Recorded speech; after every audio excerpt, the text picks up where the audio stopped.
like to think of our enablement as bridges, and bridges get you from point A to point B. I tend to gravitate to the more flexible bridges. That's just kind of my style and what I prefer to do. Also, I believe very firmly in role-based enablement. Role-based enablement works for us. It's important to me. And I spent 2 years of my time at RingCentral actually enabling BDRs specifically. So BDRs at RingCentral are business development representatives. Their charter is pure cold outbound prospecting. Arguably one of the hardest jobs in sales, right? So these folks are BDRs. They were my customer. How do I keep them engaged? How do I keep them interested in what I have to share with them? And how do I make sure that the enablement that I deliver is catered to their role? There are 4 pillars that I believe in specifically, and I do think that these apply to most roles, but for our BDRs, the first one, do they understand our product? Do they understand who our customers are and what they look like? And do they understand the space that we live in? Do they get our market? And when I think about that pillar, I call it kind of the, what do they say? Do they know what to say? From there, the second pillar, do they know how to say it? So this piece is going to cover things like our sales methodology, selling through curiosity. It's going to cover things like our buyer personas. Who are we selling to? What do they care about? What does that person look like? And it's just our messaging strategy. How are we constructing our emails? How are we framing our conversations on the phone? Now that we know what to say and how to say it, the third pillar is systems, processes, and tools. Systems, processes, and tools is how our BDRs are going to execute on a daily basis. So it's all well and good if you know what to say and how to say it, but if you don't know how to navigate the tools, maneuver around in the different items that we have you using, we have a pretty lengthy tech stack, you can't do your job very well. And then finally, where we really gain differentiation is going to be, can we tell stories? Am I good at storytelling, and do I have an arsenal of stories to choose from? Do I understand our competitive landscape? Who are we out there going up against? And finally, best practices, giving them a space and giving them the opportunity to share those best practices with each other and feel empowered in doing that. So these 4 pillars are really crucial to me when I think about onboarding a BDR specifically. And what's awesome about SalesHood is that it gives me the opportunity to build out an onboarding path that I can construct based on these pillars. That's my what. Role-based enablement is my what.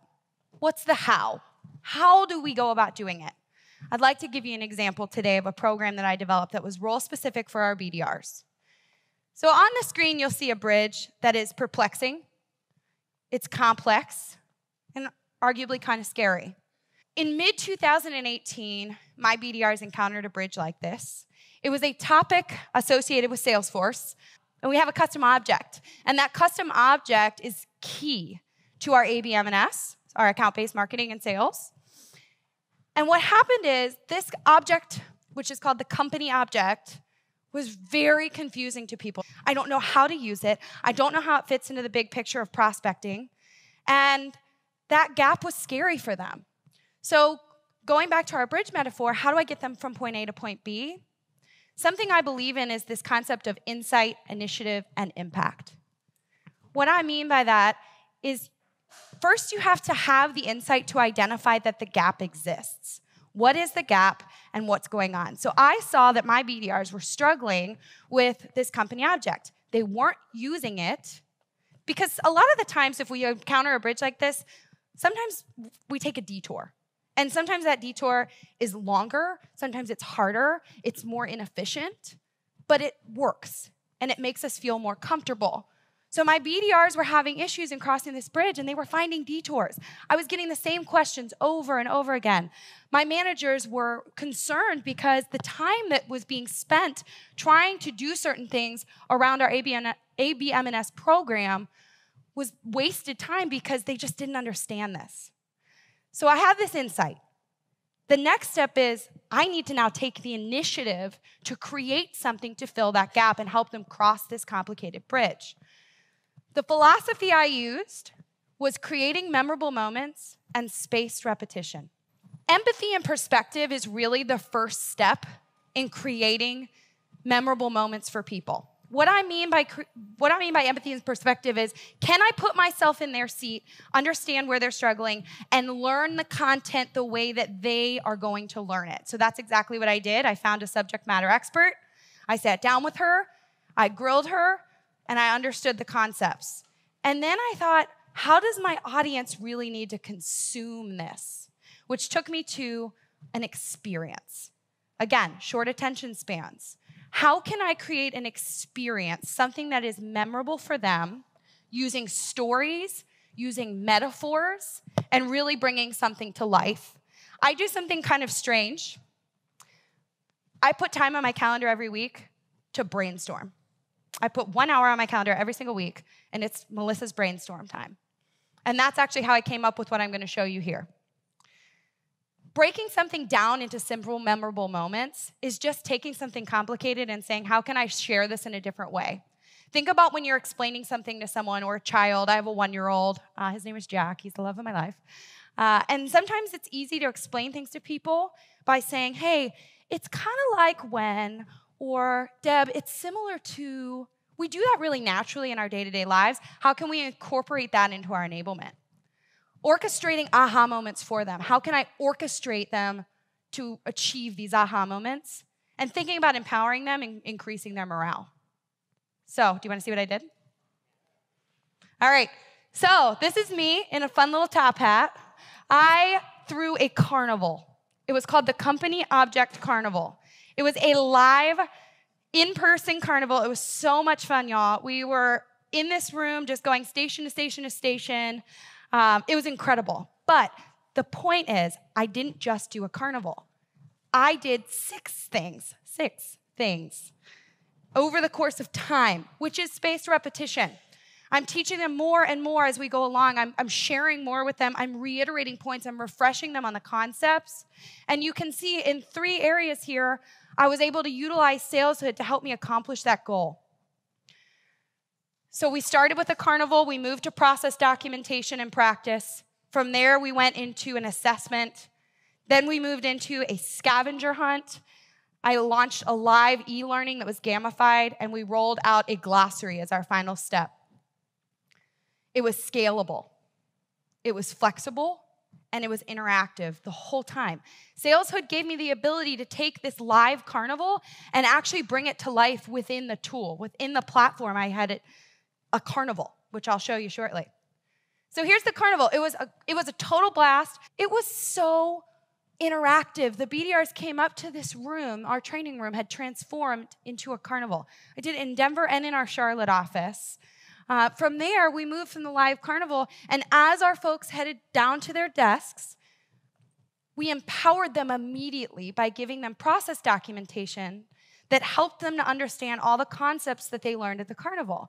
And all the concepts were metaphors. So I used a Ferris wheel to explain the different objects in Salesforce. The center of the Ferris wheel was our company object. The spokes of the Ferris wheel were the account object.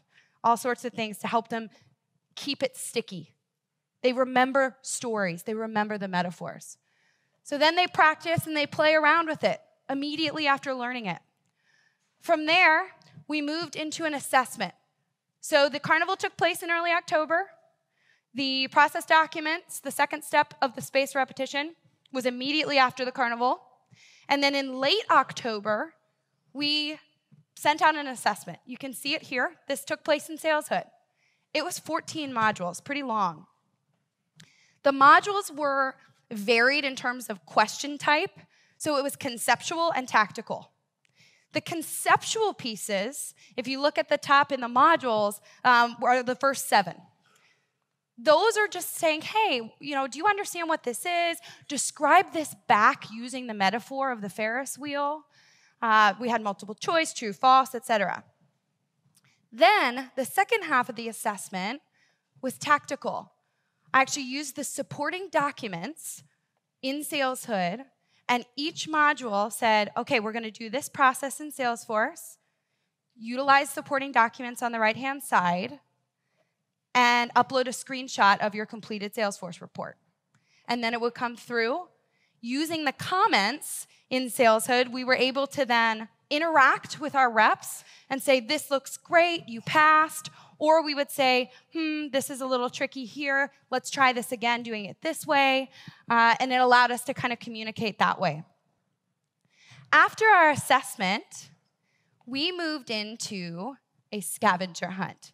This was a live scavenger hunt. This took place now in November. So now we're in November.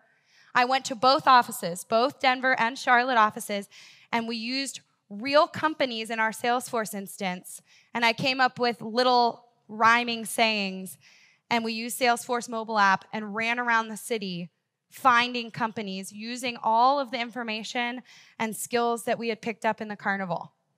So I have BDRs that are sprinting around Charlotte, running all over the place, trying to find these companies, and they're using the processes now on their mobile app to do the same thing that they were doing in their assessment, doing the same thing that they were doing in the beginning right after the carnival, and therefore continuing to practice it over and over again.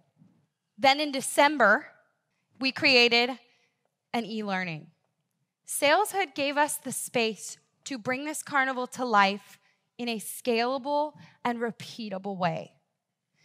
I had this vision of people going through the carnival even though they couldn't physically go through the carnival again. I could never devote that much time to running that carnival over and over again. It was a blast. But how would I bring it to life in the future? How would I continue to allow people to experience and have fun the way that we did in the training room that day? I used a team that we have at RingCentral that's phenomenal. It's our e-learning and graphics team. And I pitched this idea. I said, I'm envisioning this map that you can move around and interact and play games. And we made it happen. So we built it out, and it was a SCORM package, which we were able to then upload into SalesHood and create an interactive activity.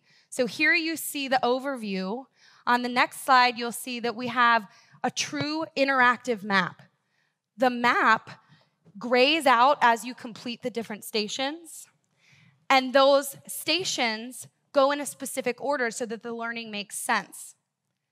If you leave and say get through 2 or 3 stations on a Monday and don't revisit it until Wednesday, it saves your spot, picks you up right where you left off. And you even have the ability to play games. You know, they love the Nerf darts. How can we play games? How can we play games within the system? We were able to do that. So you can see here, we had a dunk tank station at the live carnival. We did not use real water. We used silly string, which was arguably a little bit more fun. And we dunked people if their lead wasn't protected. Same idea here, and you're playing a game within SalesHood. Pretty cool, huh? And then finally, our last component of the spaced repetition and creating memorable moments in April. So now we just jumped from, so we had October, November, December, April. I launched a glossary. This glossary talked about different fields in Salesforce on the company object, which allowed our BDRs to take their knowledge and their learning to a deeper, more strategic level. I was enabling them to really own their book of business now that they fully understood what that company object was. In launching this glossary, I brought everybody into a training room, and the very first thing I did was refresh on the company object carnival. I did a mini version of it because, again, we need to keep it sticky. We need to keep it alive. Then we went into a very interactive practice and play using this glossary and closed it out with a thorough group discussion. How do you feel about having this tool? How will this help you in your job day to day? So impact. Insight, initiative, impact. How did this work for us? I thought about what I wanted to measure first. I thought about it in the very beginning when I was coming up with the initiative. And what I wanted to measure was usage. Are they using it now? Or are they detouring? Are they avoiding it? 2, is it really moving the needle when people are using it? 3, are there gaps in learning for the people that missed the carnival, and does that matter? So first, we increased our activity on verified company people, which are just contacts that sit on our company object, by 4x. Then we increased our usage of Salesforce reports. BDRs using Salesforce reports strategically to pull groups of people that they want to reach out to and prospect by 8x. Then on that assessment that I showed you, the conceptual and tactical assessment that we administered in SalesHood, we had 100% completion. So every single BDR completed it, and our average score was 94%. Average score, which means that the concepts did stick and they remembered them. And finally, our new hires went through the same experience just in SalesHood. So there were no gaps in learning. And what really meant a lot to me was that we were able to accomplish this in 1 month. 1 month. This is the results that we saw. Over time, I've continued to track the usage. I've continued to track the red and the green box. And the bar graph goes completely up and to the right. And when you correlate the people that are hitting quota with the people that are using the company object with that data, the people that are hitting quota and are at the top of our leaderboard are also at the top of that usage leaderboard. It's pretty incredible. It's pretty incredible. So my takeaways for you. 1, think differently. Think deeply about your audience. Think about what they care about, where they live, what they need. If they have short attention spans, play on that, right? If they like to go to happy hour, which our BDRs certainly do, then how can I create a scavenger hunt that ends in a bar tab? But they're learning on the way there. And when we're thinking differently, how can we think outside the box in our approach? How can we give someone an actual experience that they will remember? Stories and metaphors, I enable so frequently with metaphors. They're sticky. People remember stories. People remember metaphors. They work. And finally, take a risk and be brave. Be brave with your enablement.